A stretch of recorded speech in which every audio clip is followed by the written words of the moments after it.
Hello everybody and welcome to Amphlett Reviews, back on another Hong Kong content review. Very quick one for you guys for today.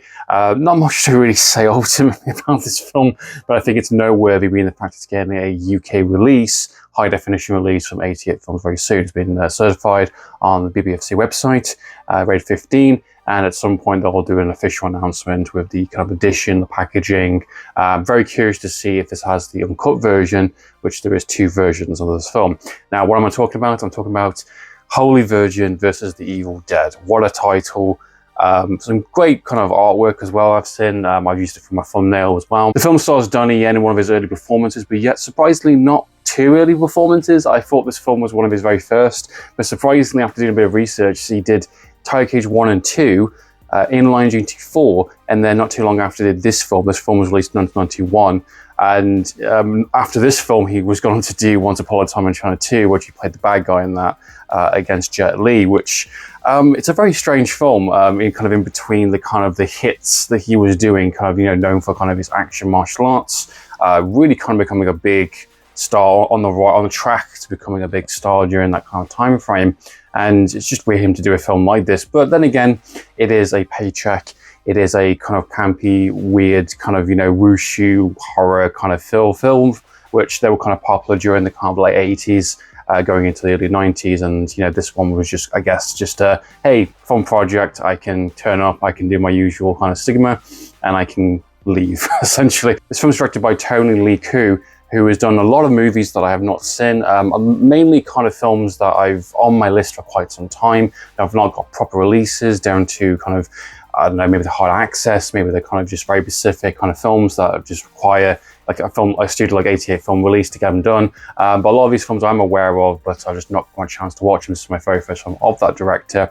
And obviously I mentioned this became a bit of a spotlight recently with the recent announcement that this is going to get a proper 88 film release in the UK. Now, as mentioned, there is two cuts to this film. There is the censored version, which is for more international markets, as the uncut version, which has been going around recently. If you go and check on movie censorship, it kind of shows you shot by shot what the difference is. And the only major difference is just nudity, essentially. This is a category 3 film. And one of the best parts of the film, I suppose, and what's going for it to make it kind of category 3 is down to the nudity. There's a lot of nudity in the film. And the uncut version shows a lot of it, where the kind of edited version doesn't. It shows them most as women in clothing, which I don't think it makes much of a difference ultimately in the film. It doesn't change the plot or it doesn't change any of the structure of it ultimately. And they made two cuts deliberately for the international markets and for the Japanese market, I believe, as well, because the uncut version, you can watch it through kind of a Japanese Laserdisc. There is a version there is a version out there in terms of uncut, which I'll be very curious to see what the ultimate UK version will land on, because usually the kind of 88 films are quite good at doing kind of both cuts and giving the options for it, but just depending on the censorship, I suppose. So that is an interesting kind of fact, but ultimately it doesn't change too much of the film either way. So if you like the film, you're going to like the film no matter what anyway. This film is just okay, essentially. It's very lackluster. I haven't got too much to say ultimately about it. I would say Donnie Yen is the best thing about the film, of course, as mentioned. He's doing what he can with the material he's got. His fight scenes are very few and far between. He has a lot more gunplay than I expected.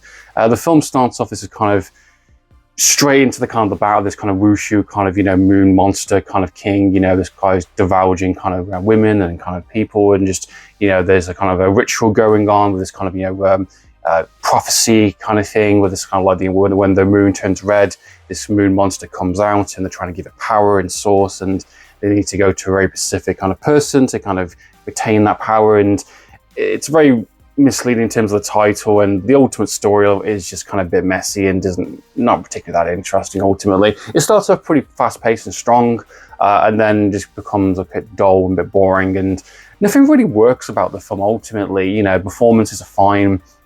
Martial arts, so it's okay. The action set pieces, they're okay. The wushu kind of monster stuff, again, it's okay. This is 1991. By this point, we've seen so many good ones on the market up by this point, and it's kind of kind of lazy, I think the film is ultimately. It doesn't really do much. I mean, there is some cool stuff towards the kind of third act, very kind of Zulu warriors with the kind of the special effects and the visual effects, you know, some kind of lightning kind of swords and stuff. So there is some attempts to kind of keep you entertained as much as possible, and the main bad guy is pretty fun.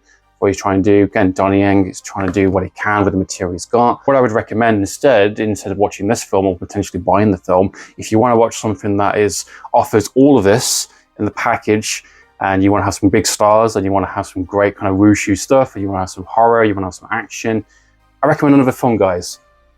It's called The Seventh Curse. It's already available on 88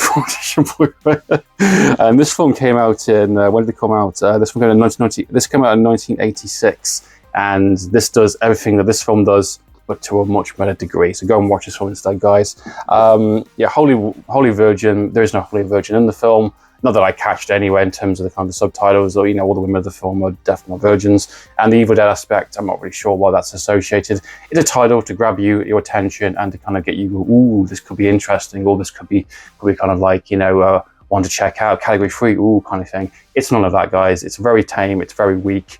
You know, even the uncut version doesn't really do much apart from added nudity. So yeah, take it for what you will. What are your thoughts and opinions on Holy Virgin and the Evil Dead? Please comment down below. What are your thoughts and opinions on this type of genre? What is your best of the kind of category 3 kind of monster movie, kind of wushu horror kind of basic kind of genre? Love to know your thoughts and opinions, guys. Please comment down below. So in the meantime, guys, I'm for reviews. So yeah.